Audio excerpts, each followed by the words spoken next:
Good afternoon.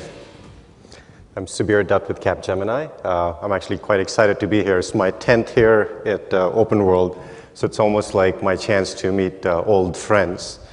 I'm going to start off with a little bit of a commercial on my company, and then we'll move into the heart of the topic today. So Capgemini, give or take about $14 billion, depending on how the euro is doing. We're fairly profitable, and we have a global presence across all major markets, from North America, Europe, Asia Pac, Australia, etc. In terms of our Oracle creds, we've got 13,000 plus Oracle consultants. More than half of those are onshore. And we've been doing this for a while, so we've got about 3,500, give or take, implementations under our belt. And diamond level partner at Oracle, quite proud of that. So with that, let me move on to the heart of my presentation. And just to frame the discussion, I'm going to hit the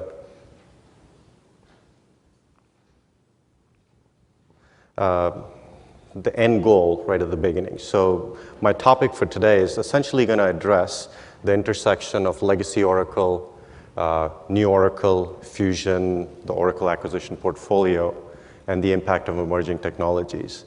So most of you here have some involvement with IT, I hope. And over the years, or over the last few decades, you made substantial investments in ERP. And now when you take a look at the landscape, and you take a look at the next generation of Oracle products, both organic like Fusion and the acquisition portfolio, how do you kind of bring it all together where it drives business impact? So that's the key theme of my slides as I go through the rest of my presentation. So when we take a look at, and you see this all over the place, right? Social, billions of people on it, everybody's mobile now. But what that translates to me is not just about how do you leverage social to sell more. When you take a look at core ERP, whether it's HR, whether it's manufacturing, whether it's supply chain, whether it's pricing, for example, being able to, if you sell a product, run a pricing algorithm to determine your product selling for 10, are people paying more for it elsewhere? So you can raise your price, or people paying less for it elsewhere, so you can lower the price. When you take a look at things like cloud and how it gives you access, we talk about elimination of privacy, right, where people are getting increasingly conscious about security, and collecting someone's name, social security number, date of birth is all constrains you. But in my mind, cloud and social eliminates privacy because let's say you're a pharmaceutical company, and one of the things you do is you take new drugs to market, and one of the things you have to do in order to get a new drug to market is do clinical trials. So traditionally, you would go out and work with hospitals and doctors to recruit patients to sign them up for a clinical trial. But with social media, you can actually reach out to demographics, Facebook communities of people who are 40 plus and who have a blood condition that your drug treats, and invite them to participate.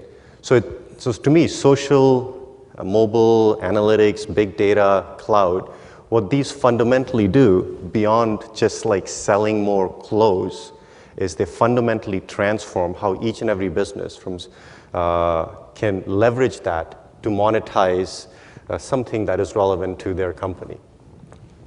When you think about, and you guys have heard this phrase, right, consumerization of IT. So 5-10 years back, we adjusted to how technology worked. But over the last few years, the trend has changed markedly, where technology is adopting to how we work, right? So it's the age of the consumer. Let me ask you a question. Who do you think is the largest fashion company on the planet? And I'm a little bit of an expert on it with all the money I spend on Italian clothing. Apple. Right? If you really think about what Apple did, they provided the intersection of humanities and technology. I mean, the MP3 existed before the iPod came out, but they focused on how to effectively allow consumers to engage with the device Similarly, when we take a look at whether we're doing PeopleSoft or JD Edwards, when we take a look at deploying technology, it's not just about the feature where you can book a complex sales order. It's also about enabling that capability so it's usable by consumers.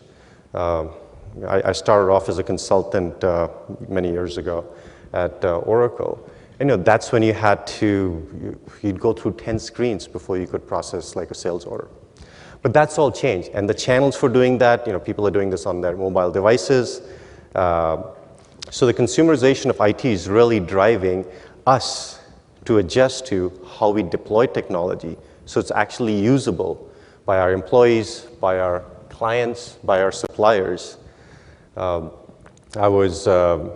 This is a few years back, obviously. I was in a Steve Jobs presentation. And one of the things he talked about how end users, which is line of business or end consumers, are increasingly driving IT decisions. 5 years ago, or 10, 15 years ago, you took a look at your technical requirements and based decisions on that. But now your marketing guys, your supply chain people, your manufacturing are looking at solutions that's usable and that they can get fairly quickly and up and running. And all of these things in terms of leveraging technology, from simple things like workflow, I'm in a cab, I get a workflow, I hit yes, things progress, allow me to be efficient.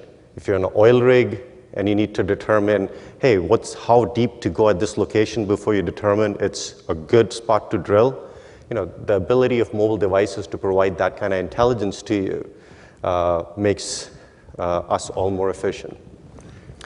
we hear about big data, and some of the signs I'm starting to see now is like smart data, or TIPCO had a sign which said fast data.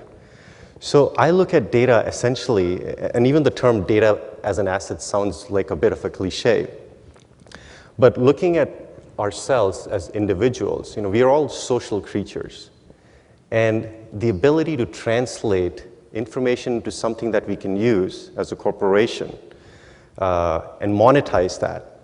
So I'll give you a GE example, right? So their plane engines division, they used to, not collect this data, but now when their engines fly in the air in planes, the engines are wirelessly transmitting data. And based on collecting that, aggregating that, and making decisions on when to repair something or do a preventive maintenance on it, allows them to actually do it when it's needed, so it's less costly. And second, it actually increases the availability of their engines, and that translates into planes flying more, getting more flying hours out. And the impact of that is not a few million here or there. The impact of that is hundreds of millions, because planes are fairly heavy investments, and you get more utilization out of that. I'll give you a telcos, actually not telcos, I'll give you a financial services example, and this is actually a true story. I came back from my monthly world tour a week and a half back on a Thursday evening. So, got home, hugged the wife and kids, ran to my office just so I could sync up my laptop, load up my emails. I have a problem where I work on planes. I'm sure you guys don't. So as I'm doing that, my wife, Virginia, she walks in and she goes, "Hey." I'm like, "Hey." She says, "Well, American Express called. They canceled my card." So I'm a little tired. I'm a little slow on the uptake, long international flight. So my first reaction, or my first thought, and fortunately I didn't voice it, is, how do you max out a card which doesn't have a limit? And then she elaborates. She's like, "Well, American Express called. There were these 3 transactions over the last 2 hours. The first one was $2. I think the second was $5. The third one was about 100 and change. And they thought I had lost my card or something. So they called to confirm whether they were valid charges. They weren't. I mean, she wouldn't spend $2 and stuff. She'd go with $2,000 maybe. So they were not valid charges, and they canceled the card. And this is Thursday. So we would have the card Saturday morning, right? So the next, theoretically, business day. So think of the impact of that from leveraging data as an asset, right? It's not just about collecting a whole bunch of stuff. It's real-time information access, because you've got technologies like engineered systems, which allows you to do fast calculation, aggregation. You've got Exalytics to make a determination on what's going on, identify a fraudulent situation, and avoid money walking out the door across thousands of similar transactions on a daily basis. I mean, that adds up to millions a day. If you are a telco company, and actually this would be another personal anecdote, I'm like typically, I'm a big sushi fan. I should be like half Japanese with the amount of sushi I consume. I'm in a car, I'm like, hey, best sushi nearby. So the telco, the phone device, allows you to have relationship with restaurants in the neighborhood, and based on propagating that to consumers like me, monetize and collect more advertising revenue. And where all of this kind of comes together is beyond the business capabilities, beyond leveraging and deploying ERP systems or complex procure-to-pay, is the consumption model. So I think before Y2K, we were all very happy doing 4 or 5 year long, 100 million plus deployments. Then we got a little smart because budget was scarcer. And then we got used to doing 2 or 3 year long complex deployments, and we agonized with our vendors, tried to get things done more quickly. But as a service model fundamentally allows you to change how you go to market. The anecdote I would use is, a couple of 100 years back, you were cold, it was winter, you needed heat, you went out, took your axe, walked a couple of miles, chopped some wood, brought it back, turned the heat on, right? Lit a fire. Today, you turn a switch and you have heat. So to me, the collecting the firewood is the more doing everything yourself. The switch is the public cloud. And private cloud is the one in the middle, where you don't have the switch capability yet because not everything's out there and available. Where maybe as a neighborhood you gang up and collectively get wood and just store it centrally. And inside your company's firewalls, you set up, for example, database as a service. You've got, most large corporations have anywhere between 8 to 20,000 instances of databases. And each one of those has a licensing impact, support impact, an IT resource to manage and maintain that. And then you have the security impact of that. But when Amazon comes and says, hey, use database as a service, and it sounds good, but what if you have a presence in the UK and you've got restrictions where all your data needs to sit inside the country boundaries? Because if you have it in the States, one of our 3-letter acronym agencies tends to monitor all that stuff, and the English just don't like that. I don't know why. But you can set up a database as a service internal to your corporation and still leverage the principles of as a service to drive cost reduction and incorporate speed into how you go to market with your solutions. If you're looking at, let's say, something like we have Fusion financials available on the cloud, and your challenge sounds great, but what do I do with all my legacy stuff? Or manufacturing is still on-prem. So we are working with some of our clients where we manage Oracle EBS manufacturing for them. We orchestrate it to Financials Cloud, and then we make that available to the customer as a private cloud offering. So you're still able to leverage the benefits of as-a-service models without the cost. And our private cloud today might be, let's say, 90% private and 10% public, because let's say only Financials is available on the cloud. But as Oracle releases additional modules and makes them available as SaaS offerings, that 90% private shrinks. And over time, you are able to take all your systems of record or where you don't have innovation and leverage SaaS offerings from multiple vendors on your platform. So just to kind of summarize those points, to me, cloud is not just about cloud. Cloud is about cloud principles. And digital to me is something which is fairly pervasive across all industries. We have my, where's Simon? So Simon, I just sat through a presentation he made earlier, and we have one of our fellow members talking tomorrow about digital transformation. But when you think about every business, one of our core messages is every business is a digital business. And I'll give you a couple of anecdotes. So let's say you are a health insurance company, and you have a call center, right? Maybe you got about a couple of thousand agents. We had a discussion with, I won't give names, we had a discussion with this health insurance company. And their message to us was, we got old legacy stuff. And it hurts, it goes down once a day, sometimes 3 times. We want to shift to the Oracle Service Cloud. Do you think we should do that, and what's the value? So we worked through their roadmap and came back and said, look, if you switch, today your average call handle time is 15 minutes, right? You got a couple of thousand agents. If you move to the Oracle Service Cloud, you'll take that down to 10 minutes. And that translated to about 5 million or so. But just so you know, if you give someone who's taking 15 minutes to do a job and you cut it down to 10, I mean, especially there are people like me, we'll just spend 5 extra minutes at the water cooler, right? Or go for a Starbucks run. The real benefit for you is you've got all this legacy stuff, right? Where you've got claims data. And the claims data identifies what kind of healthcare services they've consumed. So here's the scenario. You get 100,000 calls a week, which meet this one criteria, where, let's say I call in, I have a question, the agent answers my question. And then when he's done, he says, hey, by the way, Subir, you haven't had a physical in 3 years. What are you thinking? You got a wife, you got kids, take care of yourself. Let me schedule a visit with a physician, and here's 2 within 5 miles of where you live. I can schedule it for you next week. Now, 100,000 such calls, and let's say 90,000 reject that, don't act on it. But 10,000 people actually go get a physical, and of the 10,000, 1,000 you find a problem, a condition. But you catch it in time. You catch it, let's say, 6 months in advance of it becoming a real complication.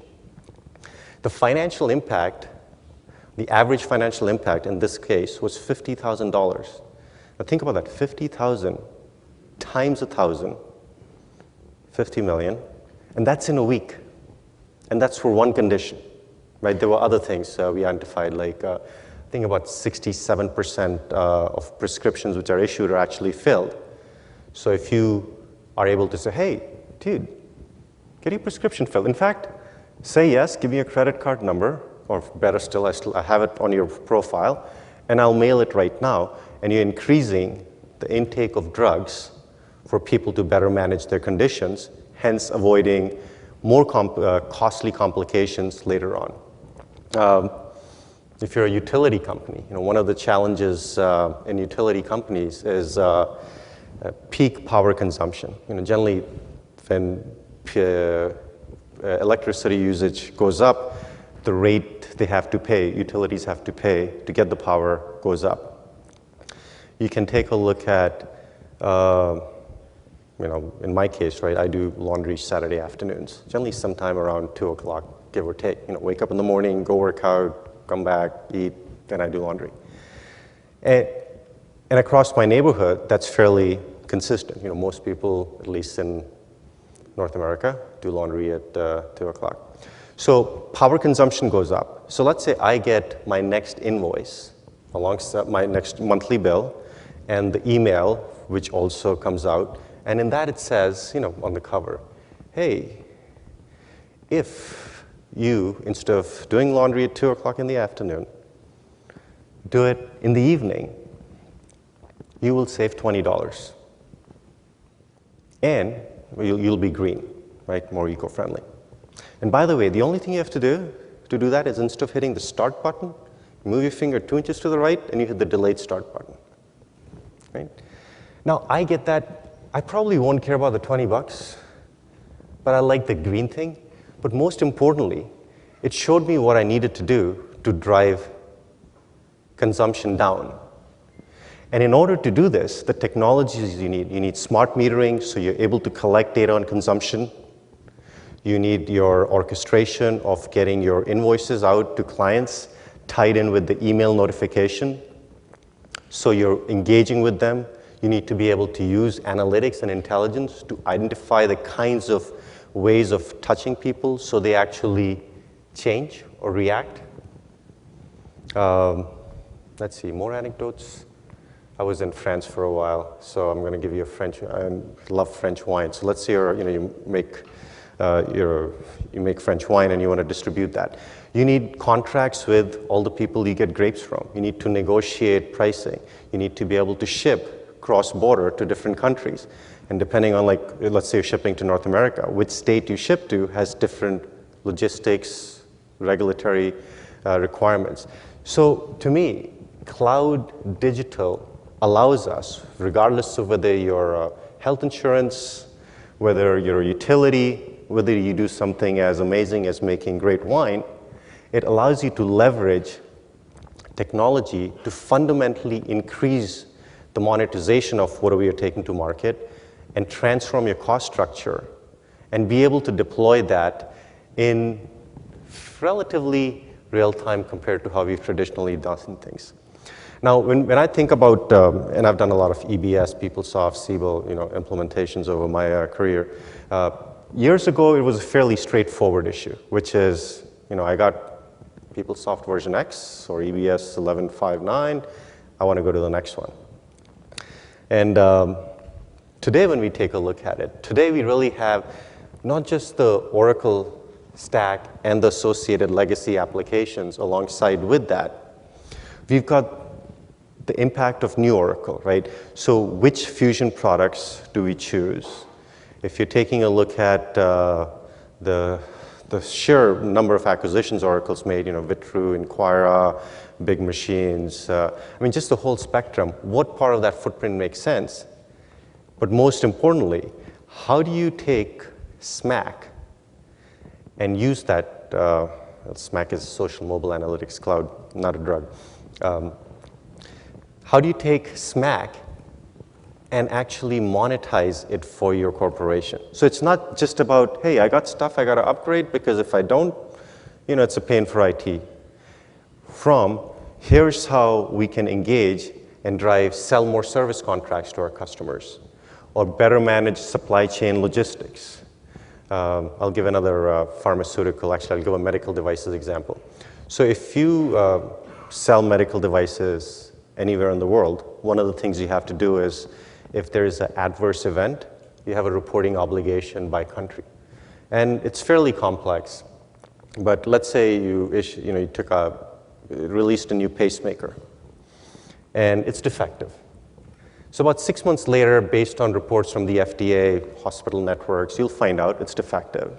And in that time, you may have had 500 or so implanted. And now you have to deal with, you do a recall, you have the liability for those 500 defective pacemakers which have been implanted. Switching gears, that same data, right? If I have a pacemaker which is implanted and I see any kind of odd reaction, or even if it's a normal reaction, I'll go on and blog about it, or I'll go try and get on a community where others are either evaluating or have had and ask questions. So leveraging social media allows me to capture that data, let's say 6 months in advance. So what have I done if I get that information, right? One, I've avoided the liability aspect of 500 defective pacemakers. Or even better, if I find it doesn't work for people who have, let's say, low calcium and they're over 40, I can issue an advisory notice, so I don't even have to do a recall. And new pacemaker version, you're talking billions of investment to actually get it out to market.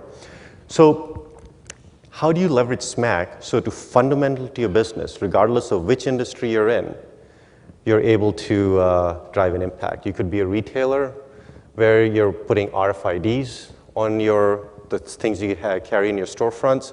So if someone's buying a product on the web, but that part which is sitting on a shelf is now in someone's cart, your system recognizes that because of the RFID, and you don't sell it to a web consumer to come and do a store pickup because it's walking out the door some other way.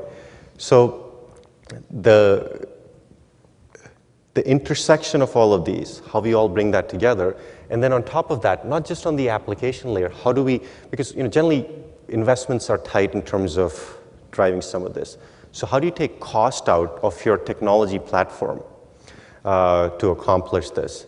Most firms have a plethora of hardware, HP, Sun, IBM, whole bunch of databases, whole bunch of storage, network. And all of these, again, have a cost impact. So how do you leverage technologies like converged infrastructure? So underneath your ERP stack, underneath your JD Edwards or PeopleSoft or Siebel, you're able to consolidate that. So what costed you, let's say, 5, 10, 20 million a year to support manage, you're now able to take that down to half that. But more importantly, you're able to also address the security aspect. Because the more stuff you got, the more it costs to not only manage and maintain it, but the more exposed you are to people being able to come in and extract data out of that. I mean, if you look, and it's hard for businesses to do that, right? So I guess the natural question now would be, how do we make this a reality, right? Sounds simple. In fact, there's a line, right, which says, vision without execution is a hallucination. And so how do we make this a reality? So we have a methodology. We call it L2C. If you ask me what the L stands for, it's legacy to cloud. If you ask my marketing people, Julia, she'll say it's leap to cloud, because leap is a more positive word than legacy, right? So we have a process which we undertake with our clients. And what we attempt to do in this process is in industries where we have domain expertise. So we only do this where we have the ability to have a point of view. We intersect three things. Your legacy footprint, which includes Oracle and the associated applications that you have. The new Oracle, and the new Oracle it's not just Fusion and the acquisitions. To me, it's also platform as a service, infrastructure as a service. So we take a look at what's the technology stack. And then we layer on top of that, what is the digital strategy, which is unique to your industry, that will allow you to monetize and grow your revenue by increasing adoption of digital. So you bring these three things together, and what we start off with is that initial point of view, which is the best practices for your industry. And then our architects take that end state, and we engage with your stakeholders. We'll go spend time with your procurement persons, take a look at your complex procure-to-pay processes across different countries. We'll spend time with your supply chain in terms of how to orchestrate that more effectively. We work with your transportation and logistics, and we add in elements like the applicability of big data. Where's Nav? I mean, Nav was one of my coworkers was giving me a good example yesterday where at one of our clients, we identified they're spending like 2.6 million a month on gas. And the reason they were doing that is these truckers would keep the truck running for 6 hours when they drop off oil. So, the solution there was pretty straightforward. Just give them like a room where there's heat, right? So they don't have to keep the truck running for 6 hours. But so we take your existing legacy footprint, the new Oracle, which is apps and the tech stack, and on top of that layer, the impact of digital and big data relative to your industry. And then we review that with your stakeholders and refine our view of the best practices for that vertical with the unique characteristics of your firm. Then we go away for a couple of weeks, go through a bunch of stuff, and then we come back with three things. And in my mind, the first thing is the most important one. The first thing we do is we accomplish internal alignment across your different lines of business. So sales, service, marketing, finance, supply chain, and IT, of course. The second thing we provide is a business case. And this is not a technical upgrade case. This is truly a business case. We're working with a large retailer in Europe. The impact from an uplift in revenue over 5 years was about 2.1 billion euros. So it provide a business case which takes a look at how will this increase your engagement with your suppliers, how will you empower your employees, how will you increase effectiveness so you're able to optimize your supply chain, grow your revenue, and also how you take cost out of your tech stack. How do you leverage the principles of database as a service, PaaS, infrastructure as a service? And the third thing that we provide is a prototype solution, which is representative use cases to give some credibility to the business case. So essentially, when we take a look at our approach and methodology, what we have realized over the last 4 or 5 years is we all have made massive investments in technology. And when we take a look at the shift that's going on in the marketplace, everything looks good theoretically, right? You have these, in fact, I think even I had those beautiful circles on a slide which theoretically seem to make sense. But it's hard to fathom how that actually comes together for your company. And it's hard to come up with a roadmap which can be executed, which shows you how to accomplish that in a realistic time frame.